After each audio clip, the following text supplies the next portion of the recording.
Mga kanos!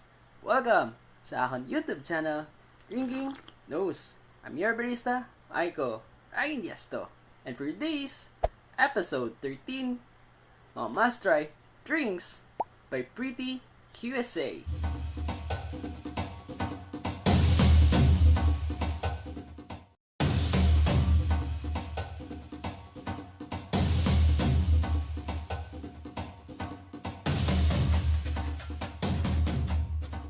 Pretea USA is located at Iloilo proper, Iloilo City. In front lang siya or side gate ng University of San Agustin. They're open Mondays to Friday, 11 a.m. until 8 p.m. And on Saturdays and Sundays, they're open 12 noon until 7 p.m. Their seating capacity can accommodate to 30 to 45 persons. Very spacious yung place nila and good for big gatherings. It's a good place to chill and to enjoy their drinks. And also, Pretea USA is air-conditioned, has free Wi-Fi, and free charging. Very limited yung parking space niya and along the road lang siya. This is sponsored by Pretea USA and recommended by Hello Mga Beshies. Yung maganda dito sa Pretea USA, they serve your drinks upon dining in a mason jar. Conserve the use of plastic cups and to save Mother Earth. Disclaimer lang po, this is my own opinion, my own standards, and my own preference when it comes to taste test reviews. Hi there mga kanos! So I have here different types of drinks. For our first drink, for Milktea series, is their Taro Milktea for large size, 105 pesos. Ito yung taro nila. Perfect siya sa akin. Kasi nandun talaga yung Taro essence, yung thickness niya, nandun. Tapos hindi siya yung typical Taro milk tea na super sweet. Hindi siya nag-overpower sa sweetness, hindi nag-overpower sa milk flavor or the Taro essence. Ito, well-balanced siya. Ito, malasahan ko talaga yung konting tea essence. All of my drinks here, 50% sugar level. Okay, for our next drink, for milk tea series, this was recommended by Hello Mga Beshies. And one of his favorite is their winter melon for large size, 105 pesos. Personally, mga kanos, I'm not a big fan of winter melon, Okinawa, and brown sugar. Ito, di nag-overpower sa tamis. For Pretea USA, ma-distinguish ko talaga yung hinahanap ko na winter melon. Nandun siya. At meron siyang kick ng signature tea essence sila. Yung pearls niya, very soft, very delicate.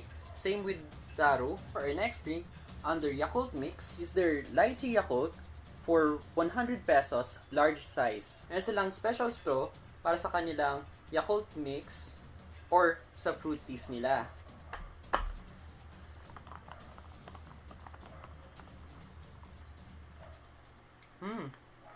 Ito yung Lychee Yakult nila. Ma-distinguish ko talaga. Perfect blend yung kanilang lychee, tapos yung Yakult. Sarap niya, very refreshing siya. At the same time, hindi nag-aagaw yung lychee essence also for the Yakult.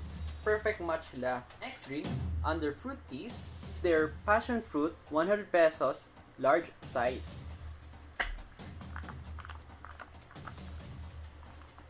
So, first time ko matry yung passion fruit sa lahat ng taste test vlogs ko.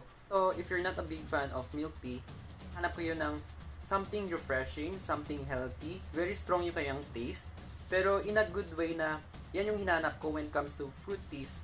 Lasang-lasa mo talaga yung extract ng passion fruit. For our last two drinks, they're Oreo, rock salt, and cheese, 125 pesos.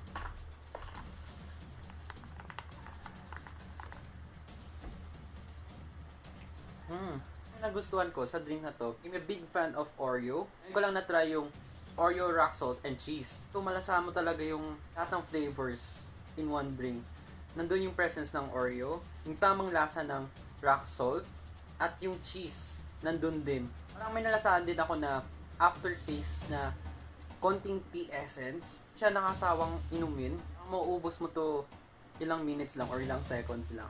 Last but not the least drink, their Okinawa cream cheese for large size, 125 pesos.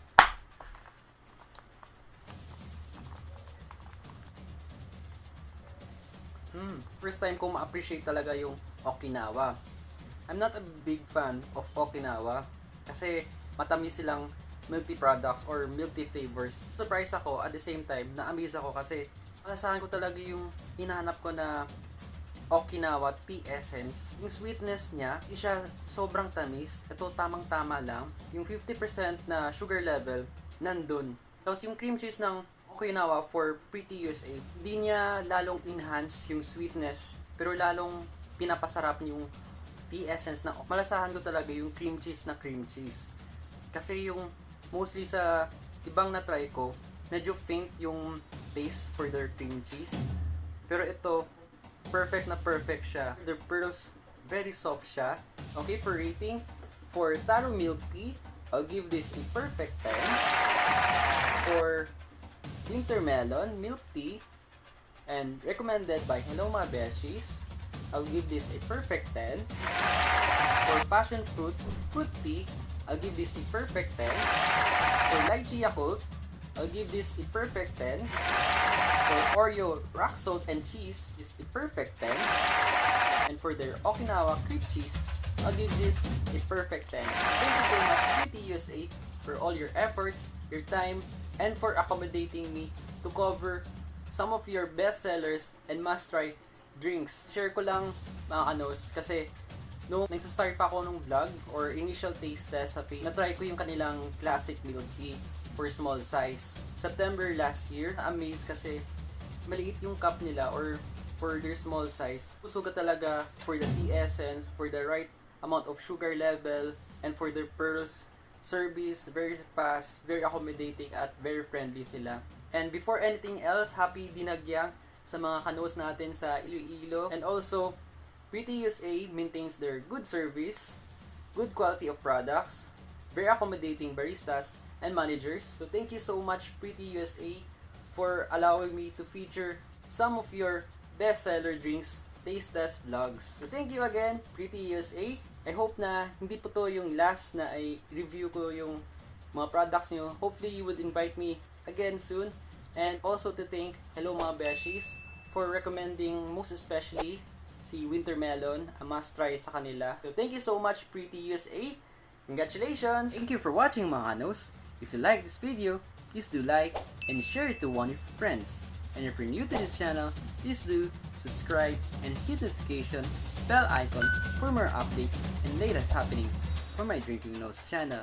This has been your barista, Michael Brian Gesto saying, bye!